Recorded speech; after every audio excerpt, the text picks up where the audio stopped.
ఒకరోజు ఒక వ్యక్తి దారి నడుచుకుంటూ వెళ్తున్నారంట. అయితే ఆ దారి పక్కనే ఒక స్కూల్ కనిపించిందంట. సరే, ఆ స్కూల్ వైపు చూసినప్పుడు మరి ఆ స్కూల్ లోపలికి వెళ్ళాలనిపించిందంట. ఎందుకు అంటే ఆ స్కూలు తను చదువుకున్న చిన్ననాటి స్కూల్ అన్నమాట.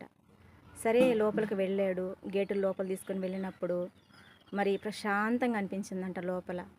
మరి ఒక్కొక్క అడుగు వేసే కొంది తన చిన్ననాటి జ్ఞాపకాలు, మరి ఆడుకున్న ఆటలు, చదువుకున్న చదువులు, టీచరు వాళ్ళతో ఎలాంటి పాఠాలు చెప్పారు, చదవనప్పుడు మరి వారిని ఎలా కొట్టారు, తర్వాత వచ్చేసి నాకు ఇంక ఈ చదువు రాదు అని చెప్పని తను ఎలా స్కూల్ నుంచి ఆగిపోయాడు అనేది అన్నీ గుర్తొచ్చి తనలో తాను ఆలోచించుకుంటూ ఉండగా స్కూల్ అడిగిందంట.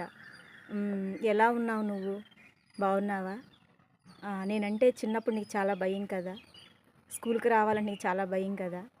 మరి నేను పెట్టే పరీక్షలంటే నీకు చాలా భయం కదా! మరి నా నుంచి పారిపోయావు కదా! ఇప్పుడు బాగున్నావా? సంతోషంగా ఉన్నావా? మరి జీవితం పెట్టే పరీక్షల్లో నీకెలా ఉంది? సంతోషంగా ఉందా? అని అడిగిందంట.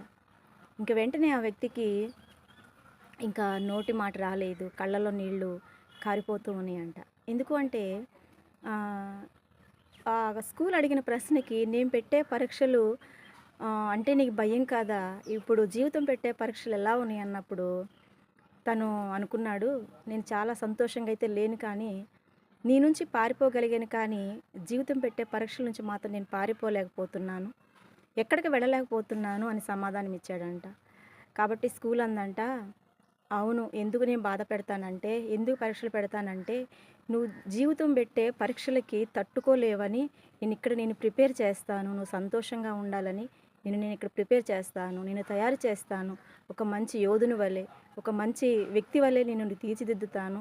కానీ నువ్వు నా నుంచి పారిపోయావు అని చెప్పని అన్నప్పుడు ఆ వ్యక్తి నిజంగా బోర్‌ని ఏడ్చేసాడంట. అసలు ఆ మాట వింటుంటే చాలా బాధేస్తుందనమాట.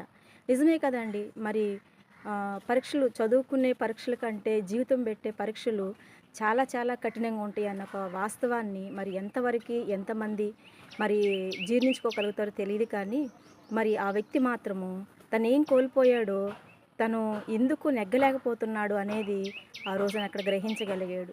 కానీ అక్కడ తన తల ఉంచుకొని బయటికి రావటమే తప్ప తిరిగి మరలా ఏ సమాధానం చెప్పలేని నిస్సహాయతలో ఉండిపోయాడు. కాబట్టి ఈ రోజున యువత, నాకు చదువు రాదనుకునే యువతకి ఇది ఒక మంచి చక్కని గుణపాఠం లాంటి కథ అన్నమాట.